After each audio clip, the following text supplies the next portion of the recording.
capítulo 1, versos 7 a 14. Quem encontrou, diga amém. Amém. Apóstolo Paulo, escrevendo a Timóteo, escreveu assim: Deus não nos deu espírito de medo, mas de poder e de amor e de uma mente sã. Portanto, não te envergonhes do testemunho de nosso Senhor, nem de mim, que sou seu prisioneiro. Antes, participa das aflições do Evangelho, segundo o poder de Deus, que nos salvou e nos chamou com uma santa vocação, não segundo as nossas obras, mas segundo o seu próprio propósito e graça, que nos foi dada em Cristo Jesus, antes do começo do mundo, e que agora se faz manifesto pela aparição de nosso Salvador Jesus Cristo, o qual aboliu a morte e trouxe a vida e a imortalidade à luz por meio do Evangelho, para o que fui nomeado pregador e apóstolo, e um mestre dos gentios, por cuja causa sofro também estas coisas, mas não me envergonho, porque eu sei em quem tenho crido, e estou convencido de que Ele é poderoso para guardar o que tenho confiado nele até aquele dia. Conserva o modelo das sãs palavras que tens ouvido de mim, na fé e no amor que há em Cristo Jesus. Guarda aquilo que a ti foi confiado pelo Espírito Santo que habita em nós. Amém? Vamos ler só mais uma vez aqui o verso de número 8. Portanto, não te envergonhes do testemunho de nosso Senhor, nem de mim, que sou prisioneiro seu. Antes, participa das aflições do Evangelho segundo o poder de Deus. Amém? Glória a Deus. Queridos, o apóstolo Paulo, antes de servir a Deus, ele era uma revelação entre os religiosos. Ele era uma revelação no que se diz respeito à observância das leis, tendo em vista, e os irmãos são sabedores, que o apóstolo era fariseu, se dedicava à leitura, à observação da lei, por isso era muito conhecedor, era um poliglota, um estudioso, um teólogo, alguém que conhecia a Bíblia, ou pelo menos a Bíblia do momento que eles tinham, era os 5 primeiros livros, os profetas. Paulo os observava com diligência e cuidado, e sabia o que dizia, o que falava. É tanto que a Bíblia faz questão de dizer que ele foi criado assim nos pés de um homem chamado Gamaliel, que era um dos mestres em Israel, assim como Nicodemos. Paulo, por sua vez, seria e tinha todo o potencial para chegar a esse nível, e daqui a algum tempo tornar-se também um mestre na observação da lei de Moisés. Esse homem então era muito cuidado pelos religiosos, porque a Bíblia faz questão de dizer que ele superava até homens que eram bem mais velhos do que ele, no que se diz respeito à observação da lei. Paulo os colocava no bolso, num termo bem rústico. Ele colocava homens que já tinham mais tempo de vida e de estudo que ele no bolso. Ele sabia o que falava, era dedicado. Mas toda essa dedicação do apóstolo foi convertida quando a suposta doutrina chamada de caminho por eles surgiu, que é exatamente os seguidores de Jesus que começaram a pregar em Jerusalém. O apóstolo então se revoltou ao ver Estevão ser morto e a capa de Estevão ir parar nos seus pés. Dali em diante o apóstolo gerou em seu coração uma revolta contra a igreja e passou a persegui-los com veemência e ira. Ele ardia em ira contra a igreja e os perseguia com muita força, ao ponto de que em um certo momento o apóstolo entrava pelas casas dos cristãos, seguidores de Jesus, e não pedia licença. Ele entrava e arrastava as pessoas para a rua. Uns eram açoitados em praça pública e outros levados à prisão por resistência. O apóstolo certa vez recebeu cartas dos religiosos, lembrando aos irmãos que era uma questão religiosa e não política. era uma questão de combate ao que eles tinham como certo, e viam o que os cristãos, que até o momento não eram chamados de cristãos, mas de seguidores do caminho, como errado. Então o apóstolo recebe cartas e decide ir a Damasco para prender, matar todos aqueles que professassem esse caminho e pregassem no nome desse Jesus. E no caminho de Damasco, aonde o Senhor se apresenta a ele, o Senhor diz que mostrará a ele o quanto ele deve padecer por amor ao nome do Senhor. O apóstolo que o Senhor viu, que tinha força o suficiente para perseguir a igreja, teve também força suficiente para ser perseguido também. O que se converte agora em um momento de que Paulo, que era o ápice da visão religiosa, a revelação, o queridinho entre os religiosos, saduceus, fariseus e escribas, e um homem que estava prestes a se tornar um mestre na lei, agora é derrubado por Jesus em uma visão e some da escritura por 14 anos. Paulo é levado, escondido, é retirado da vista de todo mundo, porque até os próprios irmãos ficaram com medo quando souberam que Paulo havia se convertido. E foi uma luta para saber quem iria até ele para levar uma mensagem de Jesus. Eu não vou. Eu fiquei sabendo que ele mata todo mundo que fala de Jesus. Até que um homem vai, batiza Paulo, e ali Paulo some. E passa 14 anos sumido. 14 anos trabalhando, aprendendo nos pés de Pedro e de outros apóstolos, conhecendo mais sobre Deus. Observe, o apóstolo conhecia tudo sobre Moisés, mas precisava agora conhecer tudo sobre Jesus. Conhecer a lei não é conhecer a Deus. Saber pregar não é conhecer a Deus. Ter anel de teologia não significa intimidade com o Espírito Santo. Pregar muito, pregar todo dia, viajar de avião, ter status, ter nome, ter seguidores, não significa ter relacionamento espiritual. O apóstolo teve tudo que ele estudou até aqui rasgado por Deus, não se viu de nada. E ele teve que passar 14 anos nos pés de analfabetos, 14 anos nos pés de pescadores, para aprender quem é Jesus de verdade. Glória a Deus. 14 anos depois ele aparece em cena. Quantos anos? 14. 14 anos depois Barnabé recebe a ordem de ir buscá-lo, e ele vai. Quando Paulo chega na Antioquia, começa a pregar, e o homem que apareceu primeiramente matando, perseguindo, agredindo, agora aparece depois de 14 anos falando em línguas, curando, pregando a palavra de Jesus, falando no amor do Senhor, encorajando pessoas a perseverar, Oscar. E ele começa a pregar até que o Espírito Santo, em Atos 13, fala para alguns profetas que estavam ali, diz: separa Barnabé e Paulo, eu tenho uma missão para eles. Glória a Deus. E o Senhor separa eles para a primeira viagem missionária.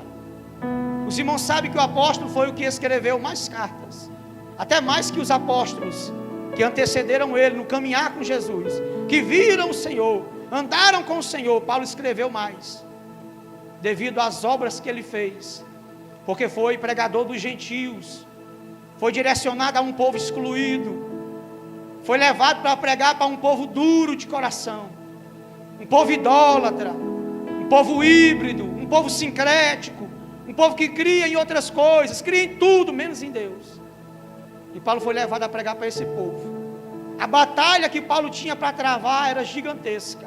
Não casou, não teve filhos, dedicou sua vida inteira a Jesus e disse: por ele eu me desgasto e me deixarei desgastar ainda mais. A sua vida inteira foi depositada nos pés do Senhor, e Paulo pregou. A primeira viagem missionária de Paulo, quando ele sai da Antioquia para ir a Chipre, E ele vai lá e prega a palavra contra os judeus e é expulso.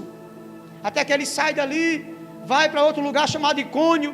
Lá ele cura um homem paralítico dos 2 pés. E o povo persegue Paulo mais uma vez e expulsa, até que ele chega em Listra e Derbe, e ali os homens que o haviam expulsado de Icônio perseguem-o até lá e o apedrejam, e ele fica igual um morto do lado de fora da cidade. E o povo disse: esse aí morreu.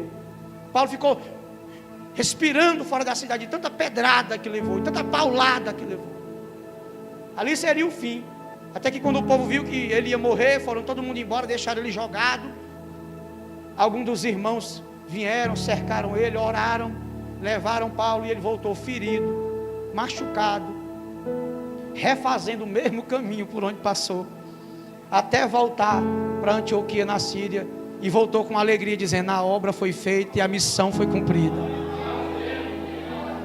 A primeira carta que esse apóstolo escreveu foi aos Gálatas, e ele escreveu ela quando estava na Antioquia. A segunda carta que ele escreve é a primeira e a segunda carta aos Tessalonicenses. Ele escreveu essas cartas quando estava em Corinto. Depois ele escreveu, logo na sua primeira prisão, ele escreveu as cartas a Efésios, Filipenses, aos Colossenses, e a carta pessoal, um bilhete a Filemon, para que Filemon recebesse Onésimo, um escravo dele que havia fugido, e que por sorte caiu na mesma cela que Paulo. E Paulo ganhou ele para Jesus, e pediu para que Filemon recebesse de volta, não como um escravo, mas como um irmão. Lembrando que esse escravo, quando foi embora, roubou Filemon. Paulo ganhou ele para Jesus e disse: Filemon, tudo que ele te roubou e está te devendo, bota na minha conta que eu te pago. E saiba que você me deve a sua vida. Glória a Deus. Paulo botou o seu nome em jogo, porque acreditou que Onésimo havia se convertido. Só aposta em alguém quem acredita que a pessoa se converteu, irmão. Quem sabe que palavra foi pregada. Tem muita gente que tudo que precisa é de um voto de confiança. Tem muita gente aí que tenta e não consegue, porque ninguém apostou nele ainda. Aposte em alguém assim como Deus apostou em você.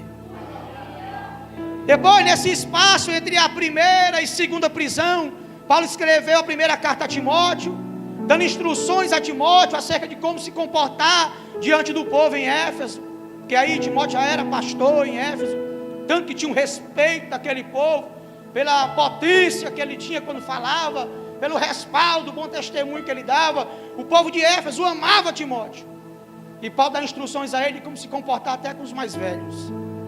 Daí ele escreve também a carta para Tito, por volta do ano 61 e 62, quando ele foi preso pela primeira vez. Daí depois ele escreve sua última carta, que é essa que a gente leu, a segunda carta a Timóteo, por volta do ano 66, 67, quando ele foi preso pela segunda vez em Roma, e dali não saiu mais. Eu quero falar hoje sobre o tema, o dilema do jovem Timóteo, porque para Timóteo foi um dilema o seu ministério. Porque a primeira vez que Paulo encontrou Timóteo foi quando ele retornou à cidade de Listra e Derbe. Os irmãos lembram que ele saiu de lá apedrejado, quase morto, mas curou gente ali. Muitos creram na pregação. E ele foi embora, e anos depois ele volta, porque um homem de Deus, quando pisa em um ambiente, ele marca aquele lugar. Embora ele seja açoitado, perseguido, machucado, maltratado, difamado, mas se Deus é com ele, o lugar fica marcado pela glória de Deus. E um jovem que estava ali viu o que Paulo fez. Um jovem viu o que Paulo pregou, como ele curou, como ele suportou o apedrejamento, as pauladas, as calúnias, as afrontas religiosas. E aquilo ficou gravado no coração de Timóteo, que era filho de uma mulher chamada Eunice e neto de uma mulher chamada, esqueci o nome dela. E esse jovem apostou naquilo. Lloyd, a avó dele. E essa avó Lloyd passou a ele tudo que ela sabia, tudo que ela conhecia. Paulo diz aqui na segunda carta, logo no início, que a avó de Timóteo e a mãe dele eram duas pessoas que tinham uma fé verdadeira, não era uma fé fingida. Ele diz e lembro da fé que habitou na tua avó e na tua mãe, que era uma fé verdadeira e não fingida. Elas tinham fé e Paulo sentia isso, e elas conseguiram transmitir essa fé para Timóteo. Ele era filho de Eunice, que era uma judia, porém o seu pai era um homem grego. Ele era mestiço, era um jovem misturado. Impossível ser usado na obra, pastor. Impossível de fazer a obra, porque os judeus jamais iam recebê-lo, porque ele era mestiço. Era uma mistura de grego com judeu, ninguém ia receber. Ia ser duro o ministério de Timóteo. Aí Paulo vem. Quando ele chega, quando ele volta em Listra e Derbe, o povo corre e diz: Paulo, tem um menino aí que está pregando demais. A última vez que tu veio aqui, ele viu o que tu fez, agarrou-se com aquilo que aconteceu, botou no coração e está pregando, dá bom testemunho, é digno, é respeitoso. O testemunho dele vem até Paulo, e Paulo fica ansioso para conhecer o jovem. Surpresa, o jovem era filho de Eunice e neto de Lóide, mulheres a quem Paulo tinha muito respeito, por causa da fé que elas exerciam no Senhor Jesus. E queridos, quando este jovem é encontrado por Paulo, Paulo não pensa duas vezes, Paulo adota ele espiritualmente. Esse vai ser meu filho. Até então Paulo não tinha adotado ninguém como filho espiritual, mas quando ele viu Timóteo, ele disse: esse será meu filho na fé. E em todas as cartas que ele escreve a Timóteo, ele diz: ao meu filho amado, ao meu verdadeiro filho, ao meu filho na fé, a quem eu amo. Paulo amava Timóteo, porque Timóteo era aquele em quem Paulo depositou fé, confiança, e disse: esse vai fazer a obra quando eu me for. Paulo disse: esse vai ficar no meu lugar. Irmão, prepare alguém para ficar no seu lugar. A maior dificuldade da nossa geração hoje é um pastor conseguir achar alguém para dizer: não, eu estou tranquilo, que se um dia eu faltar, esse varão aqui fica. Não só porque ele é um cara legal, bom e honesto, mas porque resiste. Mas Timóteo, a partir daqui, Paulo, quando viu ele, disse: olha, me segue, vamos comigo. Eunice, me dê esse menino para mim. Olha, Lóide, eu quero levar esse menino comigo para minhas viagens. Pode levar, ele é de Deus. Você vai, Timóteo? Vou. Na primeira viagem, na segunda viagem missionária de Paulo, assim que Timóteo aceita o convite, Paulo é preso. Leva uma surra, apanha e vai preso junto com Sila. Imagina o jovem vendo aqui. O homem em quem eu me inspiro, o meu pastor sendo preso. Ao motivo, é muito cheio do Espírito Santo, expulsou o demônio, por isso que vai preso. Porque a jovem de que ele expulsou o demônio era uma jovem que tinha um espírito de adivinhação. Então ela adivinhava coisas de pessoas ricas e dava lucro a homens que usavam ela para fazer isso. Quando o demônio saiu, os homens se enfureceram. Pegaram Paulo e Silas e açoitaram em praça pública. E Timóteo viu tudo aquilo, logo no começo. Mas continuou seguindo, porque era uma questão religiosa a sua primeira prisão. Foi porque ele pregou, todo mundo viu.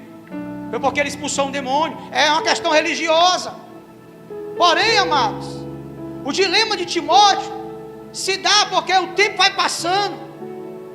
E cada vez em que o tempo passa, o apóstolo Paulo é pego em um naufrágio. Em alguma cidade chega a notícia: olha, Paulo levou uma surra ali. Olha, Paulo está exilado lá numa ilha chamada... Aí vai lá. Paulo está agora agarrado numa tábua no meio do mato. O barco quebrou, despedaçou tudo. E aqui tem algo muito forte. A nossa pregação sempre é: o barco não vai afundar.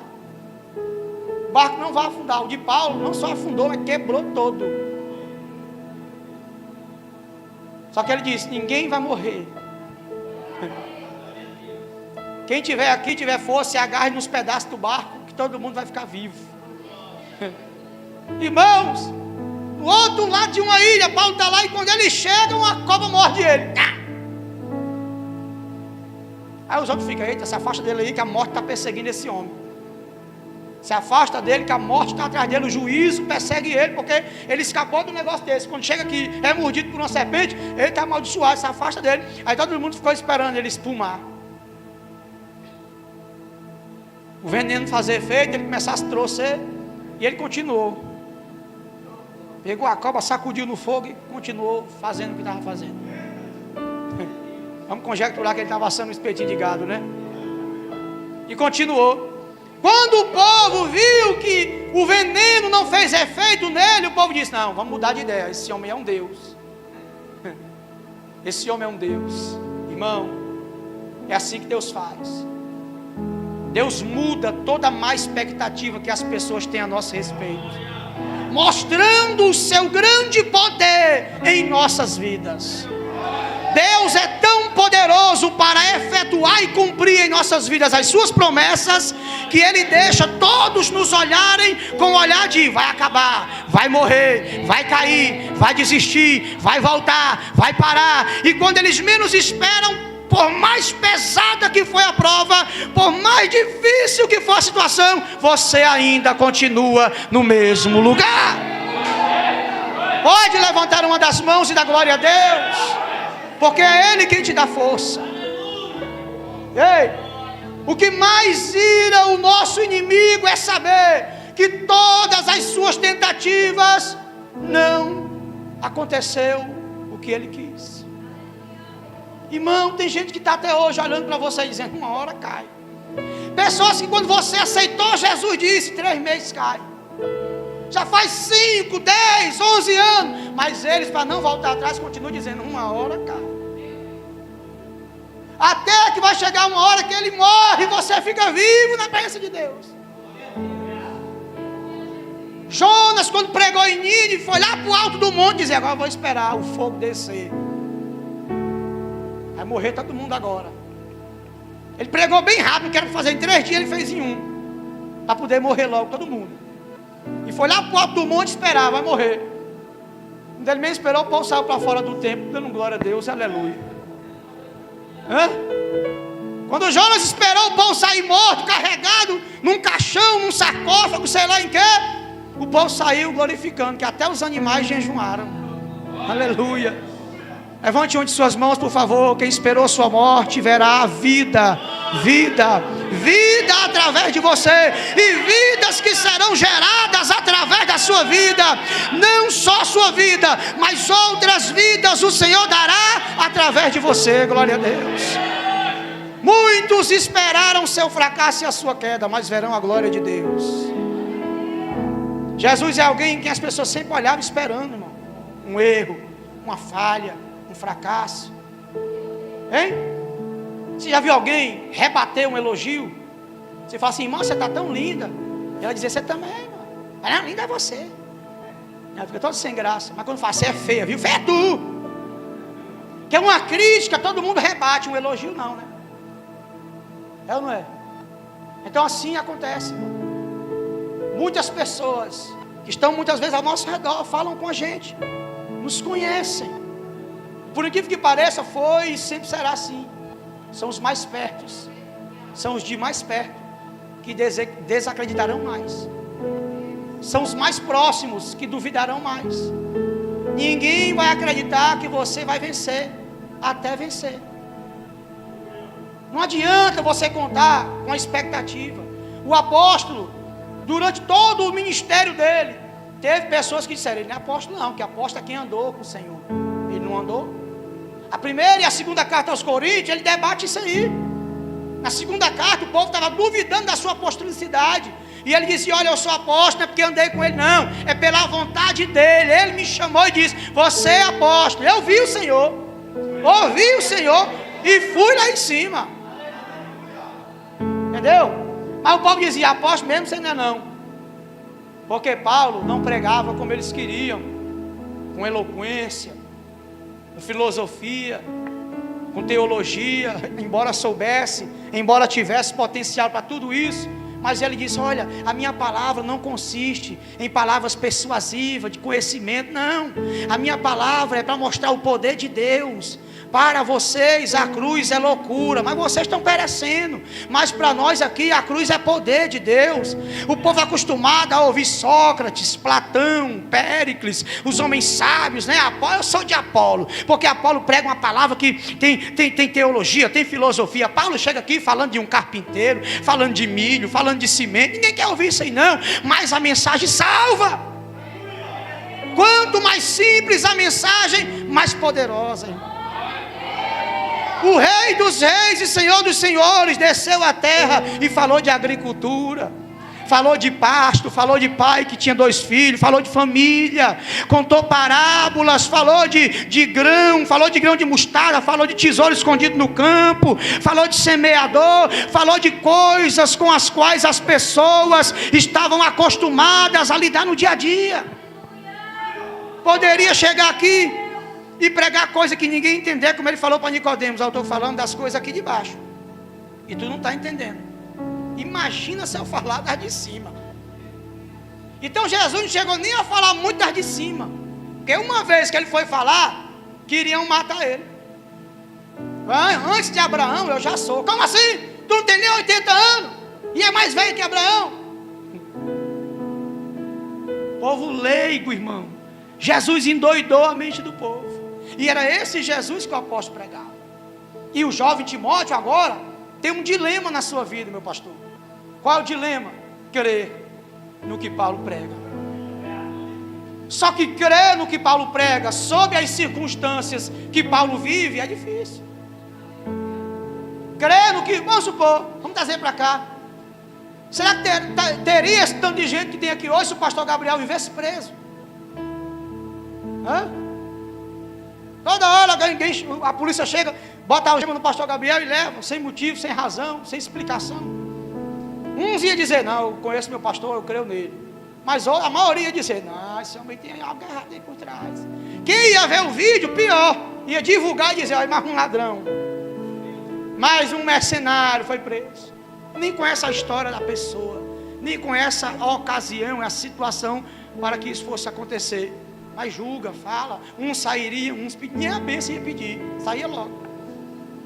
E chegaria no outro ministério dizendo, meu pastor foi preso, alguma coisa errada lá, ninguém quer dizer. Os bonitinhos que estão dizendo que acreditam nele lá, sabem o que é. Bem que eu desconfiei de alguma coisa, que ele era muito metido a santo, entendeu? Então tudo vem, agora tu imagina, o apóstolo é um homem que prega, que cura, que liberta, e está sendo açoitado em praça pública. É difícil. É uma questão religiosa. Paulo foi para a prisão, por lá dentro ele disse, olha, bora cantar e vamos orar aqui.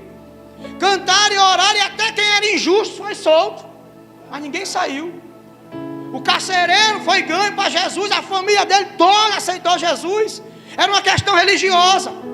Só que a segunda prisão de Paulo agora não é uma questão religiosa, porque a primeira, quem se levantou contra ele foram os judeus. Foi a perseguição do povo religioso, que ficou irado porque Paulo decidiu crer nesse Jesus.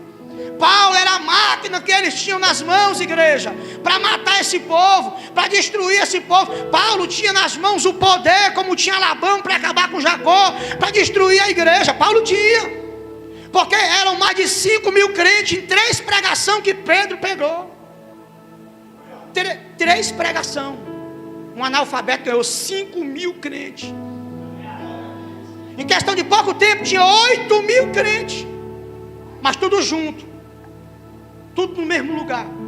E o evangelho estagnado no muro de Jerusalém, que os crentes estavam tudo comendo de casa em casa, tudo feliz, partindo pão, pregando a doutrina, pregando entre eles. Olha, tu conhece Jesus? Já conheço. Era cansado de ouvir a história que o outro contava, que eles não tinham o material que nós temos agora.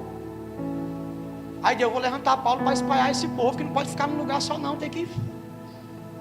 Aí Paulo levantou e toma chicote, aí o povo se espalhou, e o evangelho cresceu. Está entendendo? Deus bate para você se espalhar e crescer.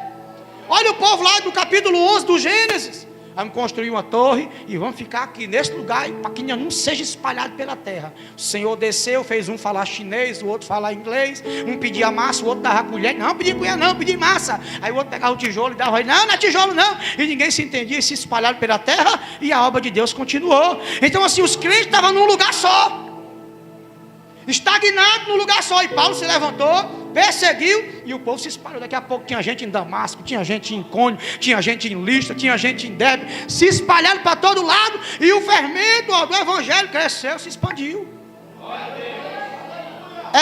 Esse é o projeto de Deus. Deus não quer que a gente fique só entre nós. No dia que o evangelho ficar só entre nós, está errado. De você tem que sair para alguém, de alguém tem que sair para outra pessoa, e outra pessoa para outra pessoa. Se ficar só em você, morrer em você não serve. A semente tem que morrer para poder germinar. É assim que o trigo nasce. O trigo é jogado, se não morrer não nasce nada. Mas quando a semente morre, aí gera o trigal. Então é assim, só consegue ganhar alguém quem morre. Morre como, pastor? Morre para o mundo. Quem morre para o mundo sente logo vontade de trazer alguém para cá. Rapaz, vamos lá, é benção. É bom demais. Mas tem gente que está tendo até vergonha da congregação que congrega, vergonha da palavra que prega. Está tão moderno que está se envergonhando das línguas estranhas quando alguém fala.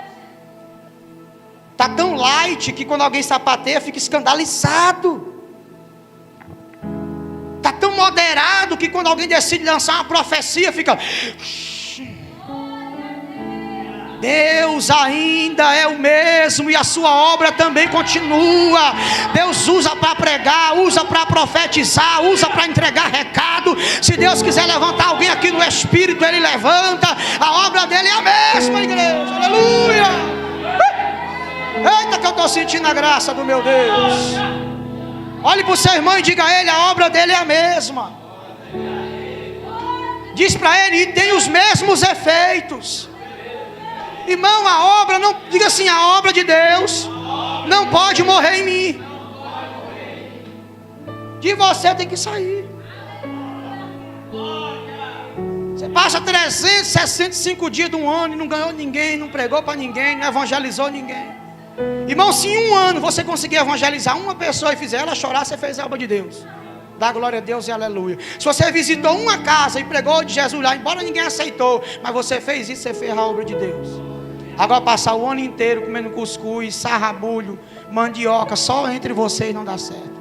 Passar o ano inteiro só de praia em praia, de açude em açude. Passar o ano inteiro só de culto em culto, culto em culto, não dá certo. O evangelho tem que se expandir. Alguém vai chegar perto de você uma hora ou outra, meu pastor. Alguém que não é crente vai perguntar, pedir uma informação. É a oportunidade que Deus está te dando.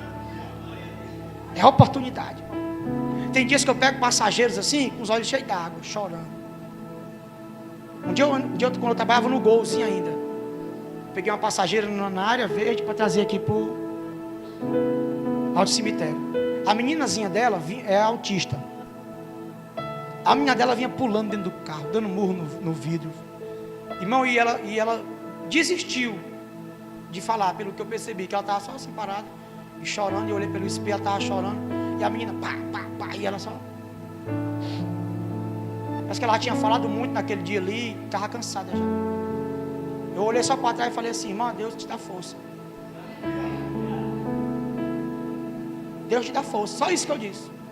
Não importa o que está acontecendo na tua vida, que circunstância Deus te permitiu viver, mas Ele vai te dar força para suportar tudo. Pronto, irmão. Quando ela foi descer, ela falou: olha, irmão, eu precisava ouvir essas palavras. Acabou, irmão. Não preguei quase nada, mas foi o suficiente. Não é o muito falar, é o muito agir na hora certa. E esse homem aqui, irmão, tem um ministério difícil, porque o povo todo conhece ele, sim ou não? Onde ele passa, pastor, ele deixa a vida. Foi pregar, um jovem caiu da janela, morreu, ele foi lá, abraçou o jovem ressuscitou, curou, sarou, colocou paralíticos para andar, pessoas leprosas ficaram purificadas. Olha o tanto de gente que ele não levou para mandar oferta para os irmãos que estavam ali, sem nada para comer, oferta para as viúvas, cuidado com os órfãos, uma obra incessante. E o jovem Timóteo viu que na sua primeira prisão, a questão é religiosa, beleza, nós entendemos. Nós vimos por que ele foi preso. Só que Paulo orou e Deus libertou. Aí na segunda vez que ele é preso, Timóteo está lá em Éfeso, pregando para o povo, porque o povo amava ele. Não, deixa ele para ser nosso pastor aqui, Paulo. Deixa esse menino aqui. Aí ficou lá, como presbítero. Paulo impôs as mãos sobre ele, e ele dirigiu aquele povo, e o povo gostava de ouvir. Tinha outros obreiros lá, chamados Frígelo, Hermógenes, obreiros presentes na obra, homens que trabalhavam, homens que Paulo dizia, vai para ali, ele ia, vai para lá, ele pegava a malinha e ia. Porém, o apóstolo volta a Roma. Quando ele volta, exatamente no tempo em que o próprio Nero, o imperador Nero, tinha tocado fogo na cidade. 70% de Roma pegou fogo. Quem foi o culpado? Nero. Mas ele falou, fosse cristão. Foi eles que tocaram fogo aqui. Quando Paulo chegou, ele falou, foi ele aí, ó, ele é um líder. Pega ele. Paulo chegou lá para pregar. Quando ele chegou, o imperador disse, esse é o líder dos incendiários, pode prender. Pegaram Paulo, jogaram dentro da masmorra. Nessa masmorra que Paulo estava, irmão, o homem só saía de lá leproso ou para o martírio. Acabou. Segunda prisão agora é uma questão política, é contra o Estado, é contra os cabeças da sociedade, não é mais algo religioso, não tem mais nada a ver com Bíblia, é uma questão estatutária, é uma questão que deixa de ser religiosa para ser social, para ser econômica, porque atingiu a maior potência da época, uma máquina de destruir e de dar ordens, que nem Roma na época, que tinha um imperador sanguinário chamado Nero. Paulo não tinha vez, pega ele e prende. Todo mundo se escandalizou. O povo todo ficou assustado com a prisão, e ninguém dizia por que Paulo está lá. Rapaz, parece que foi ele que liderou aí o incêndio. Cadê o povo para dizer assim, não foi ele não, eu conheço Paulo, rapaz. Paulo jamais faria isso, eu conheço ele. Por mais que esse sentimento estivesse nas pessoas, Antônio, eles tinham medo de abrir a boca, porque se fosse uma questão religiosa, Paulo tocou fogo na sinagoga, aí os judeus iam se levantar e o povo ia dizer, Paulo é um homem de Deus. Mas quando é contra Nero, ninguém teve coragem de dizer, Paulo é um homem de Deus, Nero. Com medo de Nero dizer, você vai morrer junto com ele. Ninguém deu o pescoço por ele, mas ele deu o pescoço por todo mundo. Ele disse, Timóteo, está escrito aí no capítulo de número 4, versículo 9, procura vir ter comigo depressa, porque Demas me desamparou amando este mundo presente, e partiu para Tessalônica, Crescente para a Galácia, e Tito para a Dalmácia. Só Lucas está aqui comigo. Quem? Só Lucas. Diz para o teu irmão, sempre fica um. Sempre fica, irmão. Só Lucas ficou aqui comigo. E toma Marcos e traz contigo, porque ele é proveitoso para o ministério. Agora Tíquico, eu me mandei para Éfeso, onde tu está. Aí ele disse assim, a capa que eu deixei aí, quando tu vier, traz contigo, traz os livros também, especialmente os pergaminhos. Aí ele fala aqui no versículo 16, na minha primeira audiência, Timóteo, ninguém veio me ver. Ninguém veio me ver.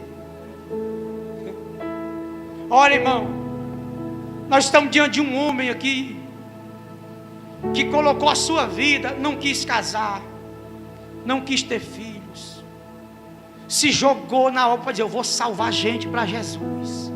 Tirou gente de prostituição, tirou gente de idolatria, arrancou gente da bruxaria, da magia, curou cego, curou leproso, curou paralítico, andou no meio do povo, comeu com eles, deu dignidade a gente, colocou Deus na vida de pessoas, batizou gente no Espírito Santo, batizou gente em águas, reconstruiu famílias destruídas.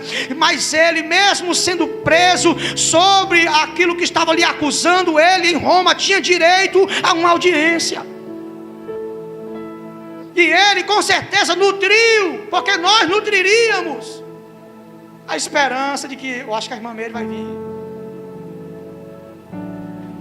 Certeza, pastor? Tem que vir gente para depor a seu favor, para dizer que você não fez isso. Tu ia pensar o quê? Não, eu tenho certeza que o Antônio vem. O Antônio vem. Não, fulano vai vir. Na primeira audiência não veio ninguém, irmão. Quem é, Paulo, que vai defender aqui? Não veio nenhum, não. E ele se enfraqueceu, porque ele disse: mas o Senhor me revestiu de força. Só precisa de força quem está fraco, irmão. Todo mundo me abandonou. Ele disse aqui para Timóteo, está escrito, capítulo 1, verso 15: bem sabeis isso, que todos os que estão na Ásia se apartaram de mim. Entre eles está Frígelo e Hermógenes, os dois grandes obreiros que trabalhavam na obra. Disseram assim: esse cara é um ladrão, só vive preso, meu irmão. Está errado. E outra, vamos sair pregando aqui que não tem negócio de ressurreição não. Ei, Jesus já voltou, ele não vem mais não, mentira de Paulo. E começaram a pregar. E o povo começou a crer, porque o povo acredita em tudo, irmão. Quem não se prepara espiritualmente vai crer no anticristo. Quem não se prepara, porque isso aqui que eles estão fazendo é o espírito do anticristo. Porque João havia advertido e disse: todo aquele que confessa que Jesus veio em carne, esse é de Deus. Mas todo aquele que nega que ele veio em carne, esse não é de Deus, mas é o espírito do anticristo, o qual há de vir e já está no meio de vós. Irmão, eles começaram a pregar: Paulo está mentindo, Jesus já veio, não vem de novo não. E o povo começou a perder a fé. O povo começou a se desesperar, começou a se desviar. E ele disse: Timóteo, resiste a esses homens maus, esses maus obreiros que estão pregando aí. E resistindo à palavra, Timóteo se calou. Timóteo ficou com medo. Quando ele viu Paulo preso de novo, sendo acusado de novo, e ali ele sabia que ninguém entrava senão para sair leproso ou morto. Ele disse: eu vou mais pregar não, vou falar de quê? Como é que eu vou falar de Jesus se eu não vi? Se eu não andei com ele? Se eu não vi um milagre? Se eu não vi nada, ele não apareceu para mim, não falou comigo. Como é que eu vou falar de Paulo? Só vive preso, açoitado, o povo todo está dizendo que ele é ladrão, que ele é homicida, que ele mata. Como é que eu vou dar testemunho desse homem na congregação? Timóteo se calou. Irmão, e os homens combatendo: ó, Timóteo só está aí porque é peixada de Paulo, senão não estava não. Esse menino só está dirigindo a igreja porque Paulo colocou ele aí, é uma peixada. Do nada, o homem honrado está envergonhado pelas pessoas. Como ele disse assim: Timóteo, eu estou aqui preso como um malfeitor. Igual um malfeitor, parece que eu matei, roubei, fiz alguma coisa. Estão me prendendo como se eu fosse um malfeitor. Ele escreveu essa carta para não perder Timóteo, porque a fé de muitos já tinha se abalado, meu amigo Abelar. Muita gente já estava sem fé, desviado. Hermógenes e Frígelo andava pregando para lá e para cá, dizendo: Jesus não vem mais, Jesus já veio, já houve ressurreição, era só aquela, não tem outra não. E o povo dizia: então não tem por que ficar aqui, vamos embora. Vou saindo da congregação e uns esperando Timóteo. Reaja, Timóteo. Qual é o dilema desse jovem? Crer. Creia em quem está preso. Creia em quem o povo todo acusa, irmão. Se você estiver em casa e chegar aqui e tiver todos os irmãos dizendo: o pastor roubou, quando você chegar, todo mundo vai colocar essa ideia na sua cabeça. Vai ser difícil você mudar. Lembra daquele negócio que tem na internet? Uma professora faz um jogo dizendo que ela pega uma tábuazinha verde, aí manda todo mundo dizer que é vermelha. Aí o último aluno chegou. Ela ficou: que cor é essa, menino? Ela fez, vermelha. Aí vermelha, vermelha. Aí o que tinha chegado depois: que cor é? Ele viu que era verde, mas ele falou vermelha. Porque ele pensou que tinha que dizer vermelha, mas era verde. Mas como todo mundo falou, ele falou também. Tinha vezes que Paulo apanhava, que ele dizia: olha, tinha uns que estavam ali gritando: mata! Nem sabiam por que estavam lá. Lá no capítulo 19 de Atos. Tinha gente que se envolvia no julgamento de Paulo, mandando matar ele, e nem sabia por que estavam mandando matar. Só dizia: mata, mata. A pessoa, a dor que seria para nós, tivesse sido escrito: fulano que foi curado por Jesus, diz: crucifica. Mas suponho que alguns dos que estavam no meio da turba Eram pessoas que usaram ele apenas como um profeta, um curandeiro. Por que tem momentos na nossa vida que todo mundo vira as costas, irmão? Ei, será que nós estamos preparados para sermos condenados sem razão? Será que nós estamos psicologicamente preparados para receber injustiças por parte de pessoas que não fizeram parte de nossa história, mas nos condenam sem razão, e ver a morte bater na porta, pessoas amigas, pertas, próximas, dizerem: ele é um ladrão, sabendo que não, podendo defender, podendo dizer: olha, eu vou depor em favor dele, porque eu sei quem é Paulo, ele esteve na minha casa, mas ninguém foi, ninguém, irmão. Alguém poderia ir, Damares, Lídia, Timóteo, Silas, alguém podia ir dizer: olha, eu vim aqui para depor, conheço o homem aí. Foi ele não. Umas 10 pessoas lá era o suficiente, 10 homens casados, era o suficiente para dizer: eu conheço o Paulo, e ele não faria isso. Mas ninguém foi. Nós temos que se preparar, irmão. Vai chegar momentos que nós vamos fazer o certo e seremos condenados por isso. Paulo trazia nas mãos e no coração um avivamento para a cidade de Roma. Paulo trazia consigo Jesus para pregar ao coração dos ouvintes daquela cidade, e foi apanhado como um malfeitor e preso. E Timóteo agora tem que acreditar. A notícia chega: Paulo, Timóteo não quer mais pregar, Timóteo não está pregando mais, não está mais dirigindo o culto, a igreja fechou, ele está com medo. O homem não quer mais pregar, não quer mais falar nada, está acreditando no que o povo está falando, está com vergonha de abrir a boca.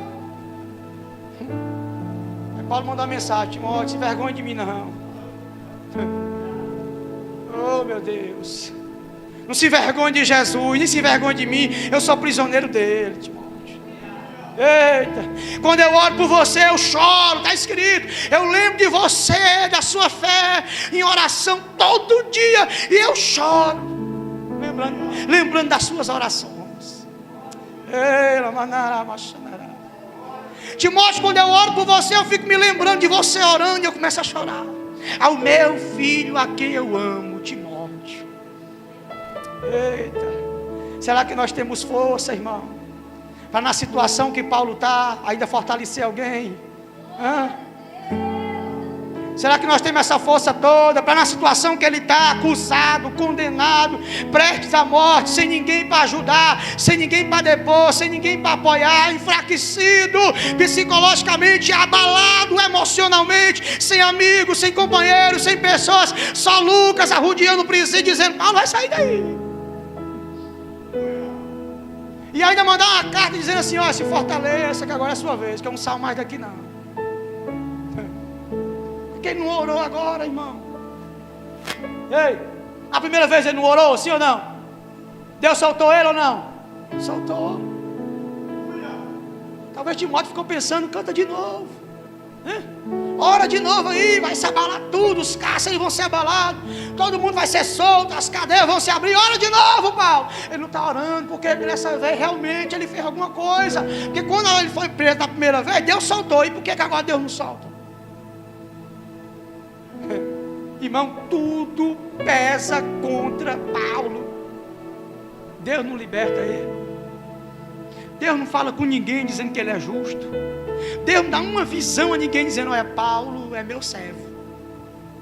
Deus não fala com Timóteo, Deus não fala com ninguém, Deus fica calado e deixa Paulo na prisão. Aí o que vem no dilema de Timóteo, e é o nosso dilema: como Deus, grande e poderoso, permite coisas assim com pessoas que lhe servem? Como é que o homem de Deus como Paulo é aprisionado sem fazer nada? Como é que Paulo curou, libertou, pregou, e agora é levado para uma prisão como um malfeitor? Eu não consigo entender. É demais para mim, um jovem pregador, dirigente de congregação, meu Deus, entender que o pastor dele está preso sem razão e Deus não faz nada. Eu não vou pregar não. Como pregar um Deus? Como encontrar forças para falar de um Jesus que cura e leva parentes seus na pandemia? Como falar de um Deus que tem pessoas que sofrem acidentes aí terríveis e sobrevivem?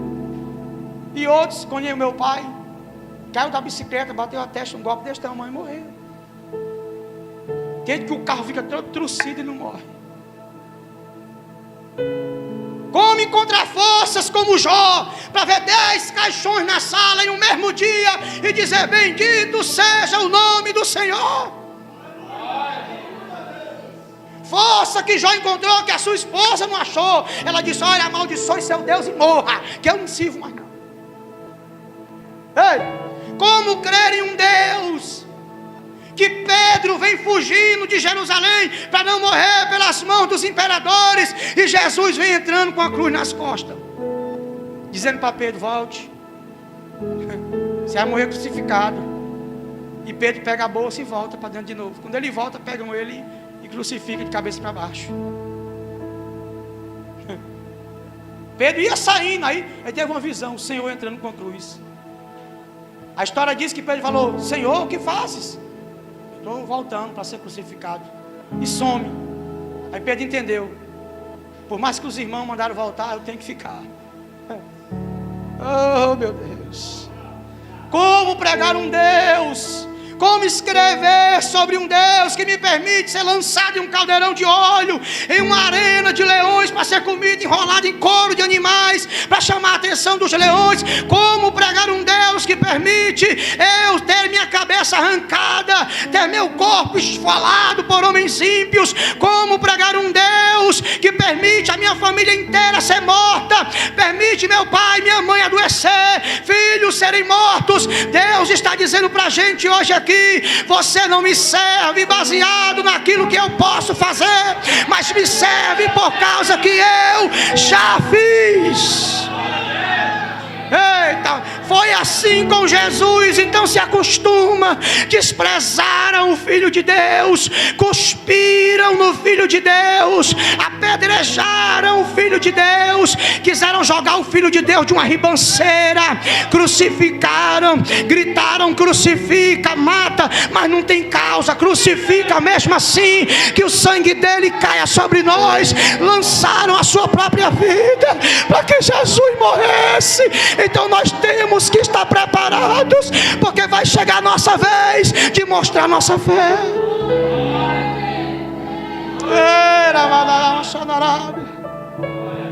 Vai chegar a nossa vez de provar nossa fé, irmão. Hoje está bom demais.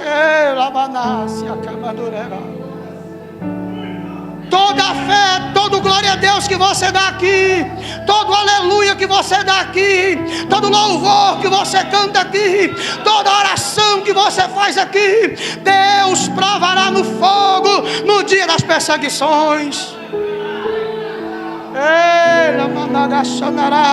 Meu Deus, eu sinto Jesus, eu sinto a tua glória neste lugar, meu Deus. Eu sinto a tua presença, Senhor. Dai-nos força para suportar aquele grande dia, meu Deus. Porque Timóteo precisa crer, mas as circunstâncias, minha irmã Rosa, mostram o contrário. Esse homem fez o que o povo está dizendo. Até os obreiros, as casas estão dizendo: ele tocou fogo em Roma. Ninguém vai na audiência. A única coisa que Paulo tem no final do seu ministério, pastor, uma capa e um livro. Uma capa e alguns livros. O penúltimo versículo do último capítulo de Atos diz que Paulo morava de aluguel, uma casa que ele tinha alugado. Eita Deus. E nós aí reclamando porque Deus não deu uma casa ainda. A gente não faz nem a metade da obra, irmão. A gente não faz nenhum terço da obra, mas teve homens que deram o pescoço pela obra de Deus. E quando chegou o dia da sua vida, ele disse: Timóteo, eu lutei o bom combate, eu acabei a carreira, eu guardei a fé. Ei, é a tua vez agora. Aleluia. Ele estava dizendo: agora é a tua vez. Eu estou sendo oferecido em libação aqui, Timóteo. Não tem mais jeito, ninguém me assistiu. Todo mundo me abandonou, só tem Lucas. E ninguém deixa ele entrar. Ei, irmão, olha o que ele diz aqui. Mas o Senhor estava comigo e me fortaleceu. Ele diz assim, ó, no versículo 18, versículo 17. O Senhor estava comigo e me fortaleceu, para que através de mim a pregação fosse totalmente conhecida a todos os gentios e a ouvissem. E eu fui salvo da boca do leão. Olha aí, irmão. Versículo 18. E o Senhor me livrará de toda má obra e me preservará no seu reino celestial. Paulo disse: olha, daqui eu não saio mais não. Ele entendeu que ali era o último dia, irmão. Acabou. Aí ele disse assim no verso 9: olha, vem depressa, Timóteo, te apresse em vir me ver. Venha logo. Não tinha mais saída, irmão. Fique de pé comigo. Eita, quantos estão sentindo a presença de Jesus aqui? Quantos estão sentindo a glória de Deus aqui? Aleluia. Ele disse: Timóteo, se apressa, venha me ver, porque eu não saio mais daqui não, Timóteo. Irmão, ao dilema desse jovem, queridos. Ao dilema desse homem, forçado a crer em alguém que está em algemas, forçado a crer em alguém que vive preso, forçado em crer em alguém que diz: olha, eu fui espancado, eu tive naufrágios, eu dormi na rua, eu passei frio, eu passei fome, mas era um homem que dizia: tudo posso naquele que me fortalece. Era um homem que dizia: Timóteo, não se envergonhe de Jesus. Não tenha vergonha dessa pregação, porque eu não me envergonho não, porque eu sei em quem eu tenho crido. Eu sei que Ele é poderoso para guardar tudo que eu fiz. Pode ter sido pouco, irmão, levante a sua mão, por favor. Se você fez algo bom para Deus, diga: Senhor, se eu fiz uma coisa boa para Ti nessa vida, me honra por isso. Porque Paulo disse: Ele guardou um bom depósito, e Tu guarda o teu, Timóteo. Guarda a obra, guarda a perseverança, guarda a palavra, guarda o que tu aprendeu na minha presença, porque o Senhor é poderoso para te honrar. Ele diz assim: desperta o dom que há em ti, desperta o dom que há em ti, Timóteo.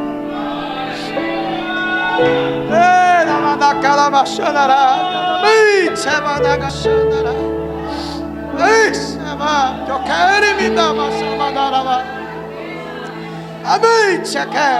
Comanda o menino.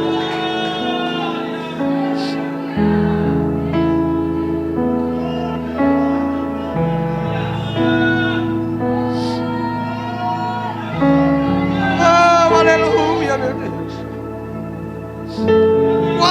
Guarda e desperta o dom. Deus está falando com pessoas que estão aqui hoje. Desperta o dom que há em ti. Desperta o teu talento. Para de fugir, para de se esconder, para de sentir vergonha dos teus irmãos, para de sentir vergonha de fazer minha obra. Desperta o dom. Pegue na mão de alguém e diga para essa pessoa: desperta o dom que há em ti, irmão.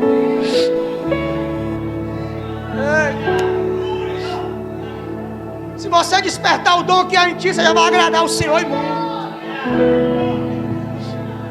A Bíblia diz que Timóteo se fortaleceu, Abelardo. A Bíblia diz que Timóteo se encheu de força.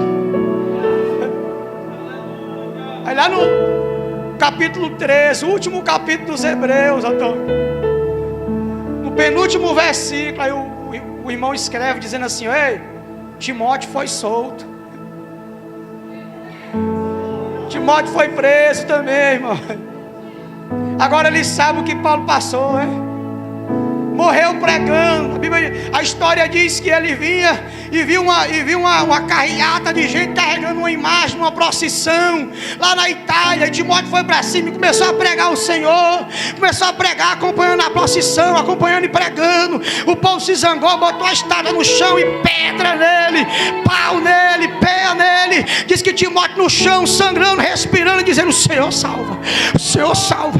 Não há outro nome pelo qual devemos ser salvos senão o nome do Senhor. O povo apedrejando e ele pregando, e ele pregando. Quer seguir o exemplo de Paulo? Timóteo, você terá que sofrer aflições como um bom soldado. Ei, dê glória a Jesus, dê glória a Jesus. Você é pentecostal, então dê glória a Jesus. Você é assembleiano, então dê glória a Jesus. Porque alguém botou a cara para bater, para que eu e você estivesse aqui hoje. Eita, calamandarábia. Eita, essa palavra chegou até mim. Essa palavra chegou até você, querido. Oh, Jeová. Isso, vai. Isso, desperta o dom, vai. Eita,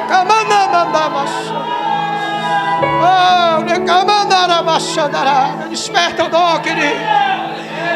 Entra nessa fumaça de glória que está aqui nessa casa, vai. Deixa Deus usar a tua vida hoje aqui, deixa Deus te usar nessa terça-feira aqui. Deus pode não ter dado o que você quis, mas te deu tudo o que você precisa. Tudo o que você precisa, Deus te dá, querido. Deus pode não te dar o que você quer, mas te dá o que você precisa. Você tem comida, você tem casa para dormir.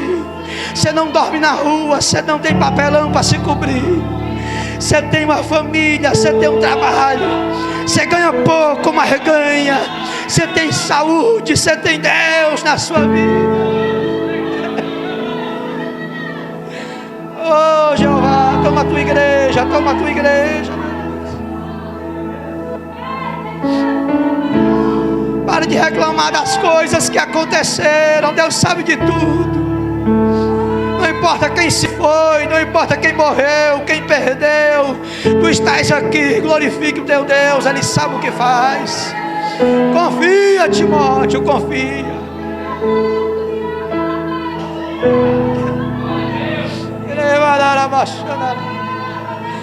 Esse é o teu dilema, crê no que não vê, então acredita. Porque a fé te possibilitará ver o que tu não enxerga com os olhos naturais. Segure a mão da pessoa que está ao seu lado. Eu quero orar, encerrando.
Dá força à tua igrejinha, Senhor.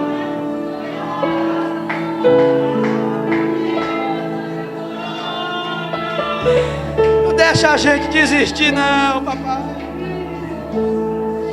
Sustenta a tua igreja até a tua vida, meu Deus. Repreenda o mal, o engano. Obrigado por falar no nosso meio. Obrigado por falar no nosso meio usando a tua filha, Senhor. Obrigado pela tua presença, Senhor.